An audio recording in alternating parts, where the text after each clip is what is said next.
Dear students, आज का जो हमारा दूसरा टॉपिक है जो एसएसटी पेपर 2021 अभी नवंबर में जो एग्ज़ाम हुआ था बोर्ड एग्ज़ाम, उसका जो दूसरा क्वेश्चन है शॉर्ट आंसर में से वो वहाँ पे दिया गया था, explain the causes of great depression.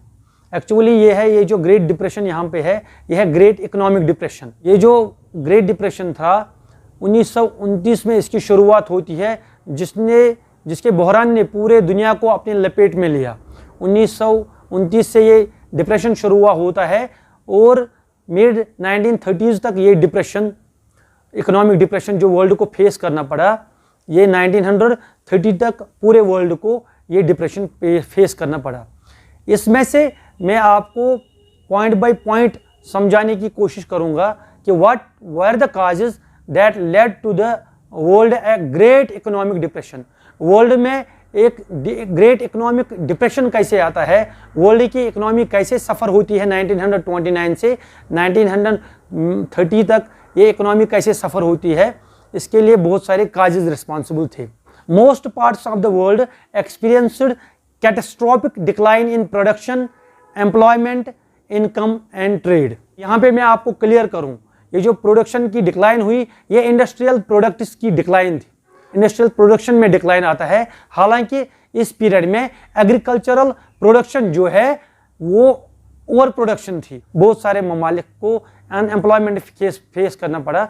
दो that is why there was the decline in the industrial production, we can say that, and there was the decline in the employment. इसके बाद अगर हम देखेंगे कमी किस में आती है, लोगों की इनकम्स में कमी आती है। एम्प्लॉयमेंट कम होने की वजह से जो इनकम्स है वो ऑटोमेटिकली कम होती है, इनकम्स वह डिक्लाइन होती है। वर्ल्ड में ट्रेड एक्टिविटीज़ कम हो जाती है इस डिप्रेशन के दौरान। नंबर सेकंड अगर हम देखेंगे, नंबर सेकंड पॉइंट वो है agricultural regions and communities were the most affected.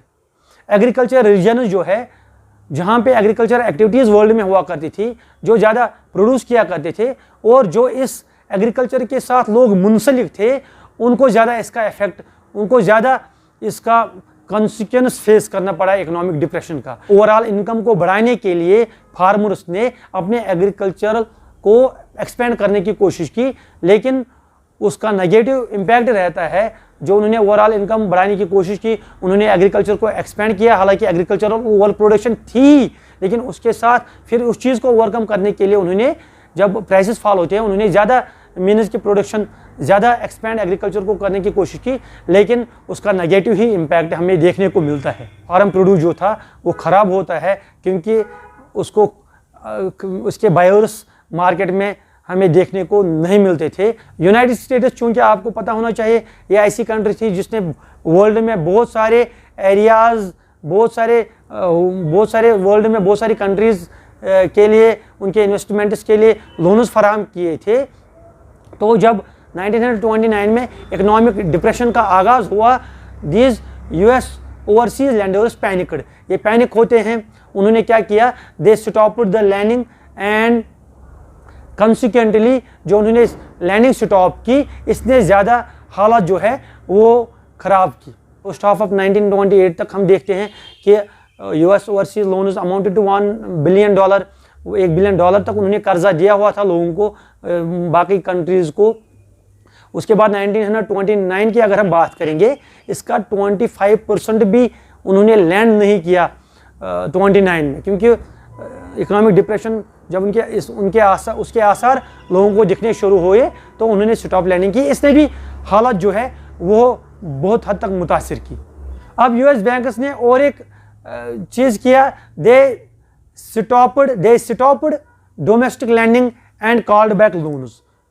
जो डोमेस्टिक, जो यूनाइटेड स्टेट्स में वो लोन, यूनाइटेड स्टेट्स के बैंक जो लोगों को लोन फराहम कर रहे थे, तो उन्होंने वो स्लैश के, उन्होंने वो लोन जो है वो स्लैश के, उन्होंने लैंडिंग नहीं की।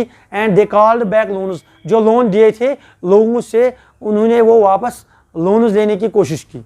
इसकी वजह से भी मीनस के हालात ख़राब होते हैं। यह भी एक रीज़न बनता है जिसने इस प्रॉब्लम को एस्केलेट किया, जिसने इकोनॉमिक डिप्रेशन को और ख़राबी की और धकेल दिया। यूनाइटेड स्टेट्स के बैंक्स ने जो इन्वेस्ट किया था वो नाकाम होते हैं इन्वेस्टमेंट को रिकवर करने में। जो उन्होंने पैसे लगाए थे वो रिकवर करने में वो नाकाम होते हैं। यूनाइटेड स्टेट्स के बैंक जो है वो रिकवर करने में ये पैसे फेल होते हैं। जो डिपॉजिट्स उनको रिपे करने थे बैंक्स को वो उसमें भी फेल हो जाते हैं। जब पैसे आए ही नहीं तो वो रिपे क्या कर सकते थे।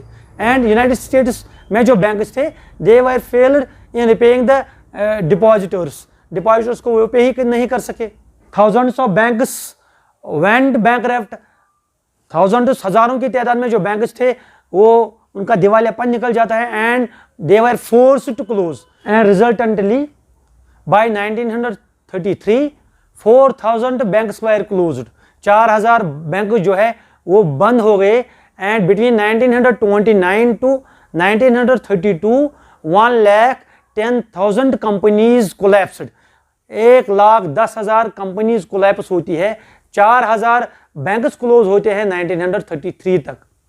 Thus, US banking system collapsed and it worsened the situation further. जो यूनाइटेड स्टेट्स ने लोन विड्रॉ किए, जो लैंडिंग उन्होंने स्टॉप की, उसकी वजह से बहुत सारी कंट्रीज़ को, यूरोप की बहुत सारी कंट्रीज़ को और दुनिया में और कंट्रीज़ यूरोप के सिवा और अगर कंट्रीज़ की हम बात करेंगे उनको बहुत एक्यूट क्राइसिस जो है वो फेस करने पड़े। In Europe there was failure of major banks and currencies collapsed. Europe में बहुत सारे मेजर बैंक जो थे वो फेल होते हैं और यूरोप की करेंसी जो है वो कोलैप्स होती है। अगर हम इंग्लैंड के स्टर्लिंग की बात करेंगे वो कोलैप्स होता है। तो ये रिजल्ट बना रहा, ये प्रॉब्लम बनी रही जो यूनाइटेड स्टेट्स ने इन फाइनेंसेस को, अपने लोन्स को रिकॉल किया। इसकी वजह से यूरोप के और बहुत सारे यूरोप के कंट्रीज़ को और बहुत सारी कंट्रीज़ को एक्यूट प्रॉब्लम्स फेस करनी पड़ी।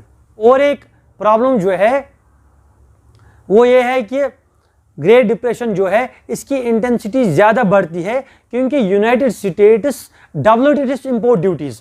यूनाइटेड स्टेट्स ने अपनी इंपोर्ट ड्यूटीज़ जो है वो डबल की, which also gave severe blow to world trade, जिसने वर्ल्ड ट्रेड को तहस नहस करके रख दिया। जो यूनाइटेड स्टेट्स ने अपनी इंपोर्ट ड्यूटीज़ को डबल किया उससे भी वर्ल्ड का ट्रेड जो है वो बुरी तरह मुतासिर होता है। And this very thing also contributed towards the economic depression and this very problem also encouraged great economic depression of 1929। अगर हम साउथ अमेरिका की अब बात करते हैं, साउथ अमेरिका या लैटिन अमेरिका जिसको हम कहते हैं, तो वहाँ पे एग्रीकल्चरल प्राइसेस जो है वो फॉल होते हैं। वो जो रॉ मटेरियल्स सप्लाई किया करते थे वो रॉ मटेरियल्स की प्राइसेस जो है वो फॉल होती है। लैटिन अमेरिका में, साउथ अमेरिका में रॉ मटेरियल के प्राइसेस वो फॉल हुए, वहाँ पे एग्रीकल्चरल प्राइसेस फॉल होते हैं। उसकी वजह से वहाँ पे अनएम्प्लॉयमेंट लोगों को फेस करनी पड़ी।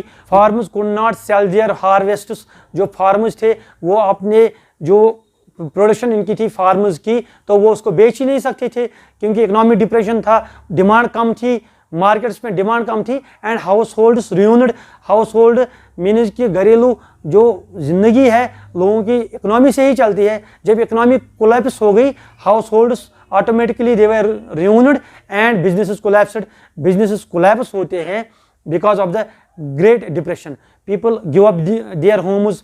अब जिन्होंने लोन लिया था अपने हाउसेस बनाने के लिए, जिन्होंने लोन लिए थे, people give up their Holmes, उन्होंने उन अपने मकानों को ही बेच दिया। They sell their cars. 1920 के बाद अगर हम बात करेंगे इकोनॉमिक रिकवरी थी, वर्ल्ड में इकोनॉमी रिकवर होती थी और जो यूनाइटेड स्टेट्स के बैंक्स थे वो लोन्स फराहम कर रहे थे। लोगों की ज़िंदगी आसान होती चली गई 1920 के बाद टिल 1929 तक। अब लोन जो लोग लेते थे, कार्स पे लोन था, अब कार कोई लेता था वो लोन रेज करता था बैंक से। अब बैंकों ने जब यूनाइटेड स्टेट्स के बैंकों ने जब अपने लोन जो है वो रिकॉल किए, लोगों को अब वो गाड़ियाँ ही बेचनी पड़ी।